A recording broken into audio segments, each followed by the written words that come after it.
His name is Ralph Bundy, a CIA agent. The president sent him to talk to Batman. Batman already knows what he is going to say, but he listens anyway. Bundy explains that it's like this. You take out the Joker, and it's going to cause a major international incident. The State Department's currently in the middle of some very delicate negotiations with Iran. Another arms for hostages deal? Batman asks. None of your business, Bundy snaps. Guys like us should just do our jobs and let the big shots do theirs. They know what's going on, and they say hands off Iran's new UN ambassador. Understood? Batman doesn't respond. Bundy continues. The Joker's got diplomatic immunity. State doesn't want anyone messing with him, especially you. You can't be serious. The Joker's a homicidal maniac, Batman argues.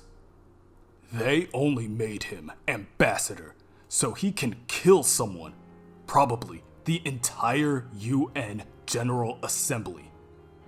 We've got no hard evidence to prove that. Until we do, the Joker has to be treated like any other delegate. That attitude is as insane as the Joker himself, Batman growls. Maybe, Bundy admits, but that's the way it is. Not for me, it isn't. Afraid so, pal, Bundy counters again. He then points back at Superman. The president has asked this gentleman to keep you in line. You misbehave, he'll slap you down. Batman looks over to Superman. Is that how it is? I'll do what I have to, the Boy Scout admits. Batman turns his back on Superman. Batman, Bruce, Superman says softly. I read on the telex about your ward, Jason Todd, being killed in an Ethiopian warehouse fire. Was he Robin? Yes, Batman says under his voice. I'm sorry to hear that. He seemed like a really nice kid. He was. Jason was the best. The Joker murdered him. Do you have proof? A death and statement by his mother. Good enough for me, if not the court of law. Now that Superman is on the same page, he can understand Batman's frustration. He plays the devil's advocate. But the Joker's immunized from retribution for that and any other crime that he's ever committed. That's the law, not justice, Batman hisses. Don't do anything stupid, Bruce. You can't put your thirst for vengeance above your country's best interest. Spare me your Boy Scout sentimentalities, Kent. To use your own words, I'll do what I have to.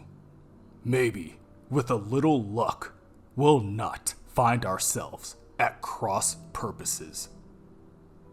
Back in his hotel room, Bruce sees what his federal contacts can do about getting him into the General Assembly as Bruce Wayne. Bruce's reputation as a playboy dilettante keeps him from obtaining a position as a delegate. But they manage to squeeze him in as an unofficial observer. Now, Bruce can keep an eye on the Joker without making the State Department nervous. The fools. It looks like this is it. The final showdown between him and the Joker. Bruce always knew it would someday come to this. One of them is going to die. But is that really what Bruce wants to see happen? The man's hopelessly insane. How can Bruce hold the Joker responsible even for what happened to Jason? Or is Bruce just looking for a cop-out? The Joker has come close to killing him dozens of times, and he's still not back to total efficiency after that encounter he had with Deacon Blackfire. Bruce is too emotionally involved. Maybe it would be best to let Superman handle this. That way, Bruce doesn't do something he will regret for the rest of his life. Later that night, the lights are still burning in the windows of the Iranian mission to the UN. Batman is sure the new ambassador is up. He's rumored to be an insomniac. Within the building, the Joker's assistant, Yassar, informs him that everything is arranged for him to speak before the General Assembly tomorrow night. The UN security insisted it be so. They fear the Joker and are limiting access to his speech. No one will be allowed in the gallery. That's a smart move on their part, the Joker admits. Not that it will do them much good. Too bad about there being no audience, though. The Joker states it would have been delicious to have a large crowd of spectators. He just loves large, dead crowds. The Joker thanks Yassar for his time and bids him a good evening. Once the madman is alone, Batman reveals himself. "Don't do it, Joker," he orders. "I'm giving you one last chance. Return to Arkham Asylum and turn yourself in." "And if I don't?" the Joker sneers. "What are you going to do about it? Let your assistant handle it." Batman doesn't respond. "I'd have loved to have seen your face when you found what was left of the little brat." Set you off the deep end, didn't it? You see, even a madman can add 2 plus 2.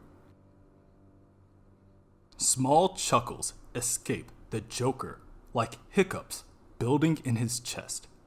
He beams into Batman's eyes and wonders aloud, "Maybe you're glad to be rid of the little darling."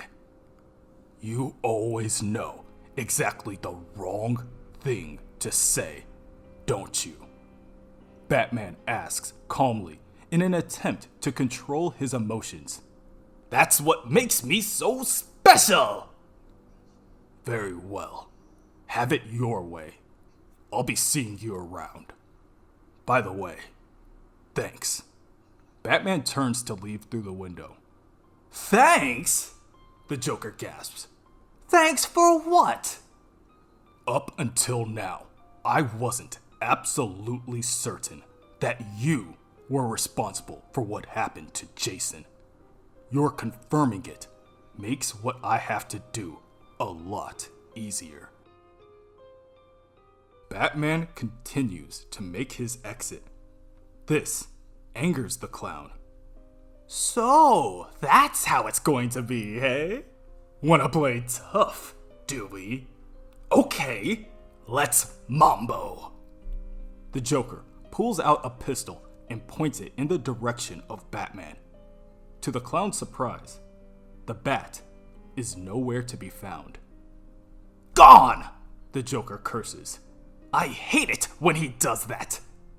"But he does make life worth living. I'm all a tingly. Now, I won't be able to sleep a wink. I can't wait until tomorrow night." The UN Assembly Chamber This is the august body of men and women the Joker plans to massacre. The powers that be have ordered Batman to do nothing to stop this slaughter. And that's exactly what he's going to do. Nothing. But afterwards, the Joker is his. Every eye in the auditorium is locked onto the clown. He truly is magnificent, fascinating. Everyone in attendance knows that the Joker is death personified. Bruce has lost track of how many the madman has murdered over the years. But it all ends tonight. No more killing. No more Joker. However, on his way to the front podium, the Joker stops at the unexpected sight of Bruce Wayne. For a moment, Bruce worries if the Joker recognizes him. If the Joker knows who he really is. He may never know. But Bruce is feeling a terrible sense of finality. Him and the Joker have been linked to each other for so long, neither of them truly understanding the bond. Much to Bruce's disdain, the Joker begins to cackle wildly. This settles it. Bruce should have terminated the Joker's vile existence years ago, but he didn't. He couldn't. The Joker's insanity gained him a stay of execution, but no longer. The Joker has become too dangerous, his crimes too heinous, and Jason is dead. The Joker's slow stroll finally leads him to the podium. He greets the security on duty before clearing his throat sarcastically. It is a great honor for me to be here tonight. I am proud to speak for the great Islamic Republic of Iran. The country's current leaders and I have a lot in common. Insanity and a great love of fish. But unfortunately, we also share a mutual problem. We get no respect. Everyone thinks of Iran as the home of a terrorist zealot. They say even worse things about me. Would you believe? We've both suffered unkind abuse and belittlement. Well, we aren't going to take it anymore! The Joker slams down his fist in show. You'll no longer be able to kick us around. In fact, you aren't going to be able to kick anyone around ever again. The Joker casts off his Iranian garbs and reveals 2 gas tanks filled with his lethal laughing gas that are strapped to his chest. There is also a small handheld weapon attached to the tank, and the Joker grabs it and points it at the crowd. Say goodnight, Gracie! He shouts before cackling madly. Bruce Wayne watches as all across the auditorium, the sheep finally realize they've been led to slaughter.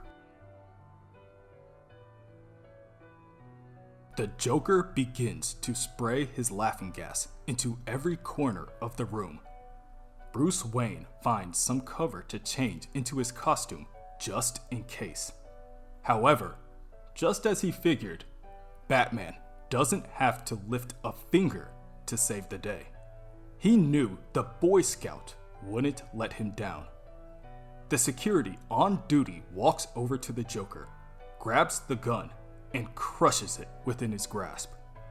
Then, the security raises his chin into the air and inhales deeply, sucking all of the laughing gas in the room into his own body, revealing himself to be none other than Superman. Superman! The Joker exclaims, bewildered. No fair! You're not supposed to meddle in my affairs! Unfair! Unfair! Unfair! The madman stomps around the stage like a petulant child. Foul! I call foul! Superman tells Batman that he is going to leave everything to him while he finds a safe place to exhale all of the laughing gas. As soon as Superman leaves the building, the Joker pulls out a remote detonator and presses down, activating it and setting off a number of explosive charges around the building. The clown snickers to himself before telling the people of the assembly, everyone must be penalized for cheating. You see, the Joker is not going to take this lying down, not when I have a plan B to fall back on. The Joker obviously had his henchmen plant these explosives earlier in the day.